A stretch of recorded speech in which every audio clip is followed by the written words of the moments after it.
Good morning. This is your breakfast news from AYOGEN online television. I am Makonjola Luatus Nesta. Here are the details. EFCC Chairman Abdulrasheed Bawa slumps in Abuja. Southern Governor backs state collection of VAT. Loud anti-crazing law progress. On our political news this morning, why I returned to APC years after insulting Buhari, order Femi Falini Kayode. 2023 presidency will give Jonathan chance to contest, says APC. On our business news this morning, Naira slumps further, exchanges for 570 Naira per dollar. On our sport news, supports female players, Aisha Buhari urges FIFA's orders. Health news this morning, Lagos government arrests fake nurse deployed to Isolo General Hospital. On our foreign news, California fires, blankets wrapped around the world's biggest trees. Entertainment news, Biggie rewards Lee Crows for secret task. Full details coming up next. Abdulrasheed Bawa slumps in Abuja. The chairman of Economic and Financial Crimes Commission, Abdulrasheed Bawa, broke down while presenting his brief address and was rushed out of the banquet hall at the presidential villa on Thursday. Bawa was offering his goodwill message on the National Identity Day celebration when he suddenly stopped speaking and asked to be excused. Please excuse me, I can't continue, I said, and he then walked off the stage before slumping on his chair and was eventually taken out. Earlier, he mentioned that the EFCC was grieving the loss of a colleague. He broke down while talking about a man the commission arrested in Ibadan, Oyo State, with 116 SIM cards. The Minister of Communications and Digital Economy, Dr. Issa Pantami, and other senior officials at the event accompanied the EFCC boss as he was taken out of the hall. The Master of Ceremonies later announced that Bawa's condition was stable. I am happy to announce to you that the EFCC chairman is now stable, he said. The minister during his speech also said that Bawa was stable but should be put in prayers. Southern Governor backs state collection of VAT, louds anti-grazing law progress. The Southern Governors Forum have expressed support for the collection of value-added tax by its state. The governors made their positions known on Thursday during their meeting in Enugu on Thursday. The disagreement over VAT started last month when the Federal High Court, sitting in Port Harcourt, in a judgment in suit number FHC/PH/CS 149/2020, held that the Rivers State Governor had the powers to collect VAT within its territory. Although Rivers and Lagos State have started the process of collecting VAT within their territories, the Court of Appeal in a ruling September 10 stopped the collection pending the determination of an appeal filed by the Federal Inland Revenue Service against the judgment of the Federal High Court sitting in Port Harcourt. Apart from Lagos and Rivers State, Ogun State has also started the process of passing a bill on VAT in its House of Assembly. Within the resolutions of the forum shortly after the meeting, which was attended by 9 governors and 7 deputy governors, the forum and Governor Akeredolu stated the meeting resolved to support the position that the collection of VAT falls within the powers of the state. The forum urged governors that had not enacted the anti-open grazing law to do so without much delay. Akeredolu, in the 7-point communique, said that the governors were satisfied with the rate state were enacting and amending the anti-open grazing bill laws in line with the uniform template and aspiration of the forum. The communique reads, the Southern Governors Forum expresses satisfaction with the rate at which the states in the southern Nigeria are enacting or amending the anti-open grazing laws, which align with the uniform template and aspiration of Southern governors, and encourage the states that are yet to enact this law to do so expeditiously. Encourage the full operationalization of already agreed regional security outfits which would meet, share intelligence and collaborate to ensure the security and safety of the region.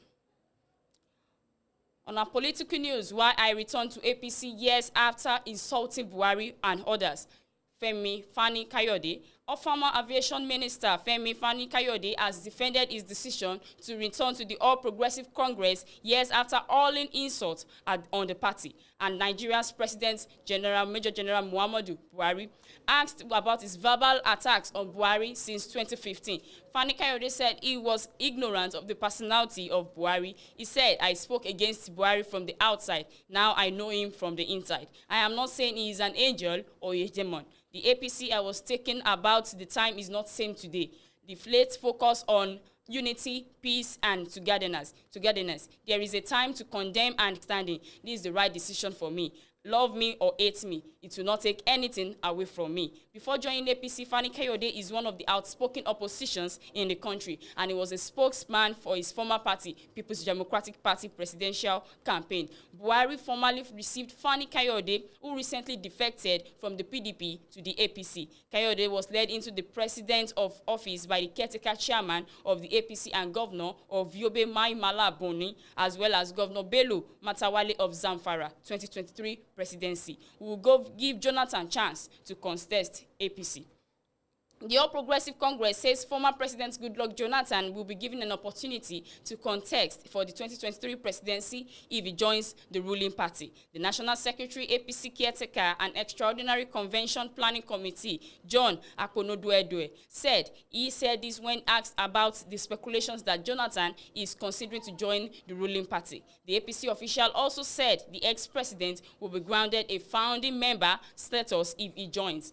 He, however, said the opportunity that will be given to Jonathan is not automatic, noting that he would compete with other members of the party before getting the ticket. I am hearing that for the first time, that we are expecting the former president. That will be great news. We will welcome him. That will also strengthen the party.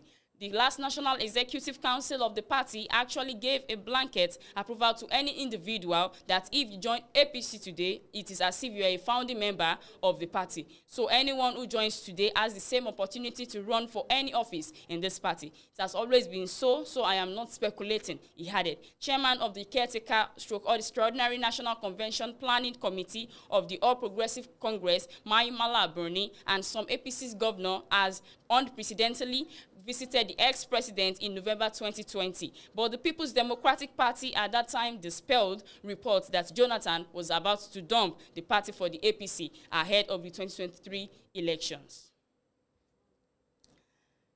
And on our business news today, Naira slumps further exchanges for 570 naira per dollar. The naira continued its downward trend after exchanging to the dollar for 570 on Thursday. A week earlier, the naira had traded to the dollar at the rate of 534, according to the official website of the Bureau de Change operators, NigerBDCs.com. The dollar was bought and sold at 568 naira and 570 naira respectively. Meanwhile, the naira hit at high of 413 naira to close at 412.64 naira at the I&E Forex window on Thursday. This was at the Central Bank of Nigeria maintained its official rate at 410.557 per dollar on its website. As part of efforts to address forex shortage in the economy, the CBN ordered the banks to go through tough on defaulters. In a mail to its customers, Fidelity Bank said the CBN has instructed all banks to publish on their website the names and BVNs of defaulting customers who failed to return to the purchased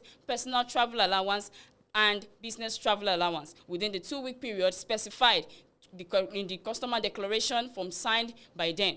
It stated that its ability to provide forex for personal and business travel, as well as payment for overseas education, medical, and other eligible invisible transactions, was hampered by a few customers attempting to circumvent the new FX policy of the Central Bank of Nigeria through unwholesomeness practices, including the use of fake visas and cancellations of air tickets after purchase of PTA and BTA. On our sport news, supports female players Aisha Buhari, UGS, FIFA, and others. The First Lady of Nigeria, Aisha Buhari, has called on the International Federation of Association Football, Confederation of African Football, and the Nigerian Football Federation to show more support and encouragement to female players, both at local and international levels. This as she urged Nigerian girls to embrace football as a career path. Buhari said this on Thursday while receiving the president of FIFA, Gianni Infantino, at the State House, Abuja. The Special Assistant of the President on Media and Publicity, Office of the First Lady, Aliyu Abdullahi, disclosed that this in a statement titled Aisha Buhari charges girls to embrace football. According to her, the benefit of football spreads across the coaches, officials, and administrators on the one side and to family members and the society on the other. She said with football, we have an opportunity to influence and increase positive attitude towards gender equality and development. I collaborated with the NFF to promote women football in Nigeria and worldwide through the Aisha Buhari football tournament to build on the gains achieved so far and to create additional opportunities for the girl child.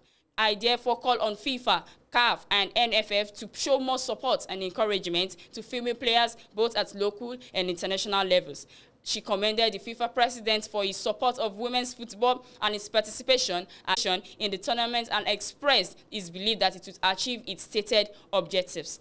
The FIFA boss further expressed strong conviction that the Aisha Buhari tournament will serve as a shining example for women empowerment worthy of emulation around the world, stating that it will also unite a little bit more. The FIFA president was accompanied by the president of Confederation of African Football, Patrice Motsepe, the president of Nigerian Federation Football, Amaju Pinnick, and other officials of FIFA, CAF, and FFF. The meeting was also attended by the wife of the vice president of Nigeria, Dolapo Oshibajo, Honorable Minister of Women Affairs and that of Sport and Youth Development, Pauline Talen and Sunday Dare, respectively. On our health news, Lagos government arrests fake nurse deployed to Isolo General Hospital. The Lagos government has arrested a woman, Olufunke Adegbenro, for allegedly practicing with a fake license as a nurse at the Isolo General Hospital. Mrs. Adegbenro was employed by the Lagos State Health Service Commission in July 2021. The Adegbenro was caught during one of the audit and verification exercises carried out by HCS in partnership with the National Association of Nigerian Nurses and Midwives. The Permanent Secretary, Lagos State Health Service Commission, Dr. Muyiwa Eniayewun, disclosed this in a press statement signed by the Director of Public Affairs, Lagos State Ministry of Health, Mr. Tumbosu Ogunbanwo. Dr. Eniayewun said Adegbenro has been practicing with fake certificates and professional license. She forged a Bachelor of Nursing degree from Ladoke Akintola University, Ogbomoso, and a National Youth Service Discharge Certificate, a registered nurse certificate, and a practicing license of Nursing and Midwifery Council of Nigeria. Her appointment has been terminated and she has been handed over to the Nigerian Police Force for further investigation and prosecution. We hope that this will serve as a deterrent to other quacks, Eniayewun said. There is no hiding place for quacks and unqualified health workers in Lagos State. We are more determined now more than ever to fish and flush them out, he said. The government, however, want quacks and unqualified doctors to applyment to stay clear of the ongoing health workers recruitment exercise being conducted by the HSC or risk arrest and possible jail term. Eniayewun said due diligence and investigation will be conducted on the application and credentials of all applicants at every stage of the exercise, stressing that only qualified candidates would be employed. He said the health sector is a sensitive sector where we cater for lives, as such as we have no tolerance for quackery and malpractices where human lives are involved. Any candidate who applied for any employment in the state public service with fake, forged or doctored credentials should rethink their decision and opt out now while they can, or risk being caught and made to face the law. Eniayewun also discussed that the HSC, in partnership with various health professional bodies and associations, is currently carrying out a professional staff audit and verification exercise for all health workers in the state government employment as part of its zero tolerance for quackery and malpractices. On our foreign news, California fires blanket wrapped around world's biggest trees. Officials felt the fear the fire could reach the giant forest, a grove of some of the world's biggest trees within hours. The forest is home to around 2,000 sequoia trees, including the 275 feet, 83mm General Sherman tree, believed to be the largest tree on Earth. The Colony and Paradise fires have been growing for a week. More than 350 fighters, along with helicopters and water-dropping planes, have been mobilized to battle the blazes. They have wrapped several trees, including the General Sherman, with aluminum foil to protect them. It's a very significant area for many people, so a lot of special effort is going into protecting this grove. Sequoia and Kings Canyon National Park spokesperson Rebecca Patterson told the LA Times. By volume, the general shaman is the largest known living single-stem tree on Earth, and it is estimated to be around 2,300 to 2,700 years old. Experts say sequoia trees are very fire resistant and have enough to survive flames. Sparkled by lightning, the paradise and coal fire have been growing across Ogg's scrubland in the Sierra Nevada. The fires are the latest in a long summer of blazes in California. More than 7,400 wildfires have been burned in the state this year, scorching more than 2.2 million acres. They have been driven by higher temperature and extreme drought conditions. Climate change increases the risk of the hot, dry weather that is likely to fuel wildfires. The Dixie Fire, the second largest ever recorded in California, has now been largely contained. On entertainment news, Big Brother Naija, Biggie rewards Likros for secret task. Biggie on Thursday rewarded Likros for performing a secret task diligently. Biggie played a clip of the diary section, including for the task and how Likros and Saga performed. Likros that he had promised to reward Likros and Saga if they prank and pick a fight with their love interest, Emmanuel and Nini. After the clip, he asked Nini to rate Saga's performance, and she said he did well because she didn't figure out was a prank until he confessed. Emmanuel rated Likros 10 because the prank got to him. However, Biggie and Likros passed and Saga failed the task. He said Saga not only failed the task but revealed the details of the task word for word. Biggie said he disrespected the diary room privacy rules. Biggie maintained that Saga gained no reward for his lack of focus. He therefore rewarded Likros with 250 Abeg Naira and 200 BB tokens. Biggie also rewarded Emmanuel 200 Abeg Naira and 200 BB tokens. He also rewarded them with an exclusive dinner for two. So that will be that for today. We'll be right back.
Welcome back. Highlight of our news. On our local news, EFCC Chairman Abdulrasheed Bawa slumps in Abuja. Southern Governor backs state collection of VAT. Loud anti-grazing bill progress. On our political news, why I return to APC years after insulting Buhari, others, Femi Fani-Kayode, 2023 presidency will give Jonathan chance to contest, said APC. On our business news, Naira slumps further, exchanges for 570 Naira per dollar. On our sport news, support female players, Aisha Buhari, Ogs, FIFA, and others. Health news, Lagos government arrests fake noise deployed to Isolo General Hospital. And on our foreign news this morning, California fires blanket wrapped around world's biggest trees. And on entertainment news this morning, Biggie rewards Likros for secret task. And so that will be that. Thanks for watching. You're still on the Breakfast News. Thank you so much for watching. We'd like you to continue to subscribe on our YouTube channel. Follow us on Facebook. So I remain Makonjola Oluwatosin Esther. Stay blessed. Do have a good day ahead.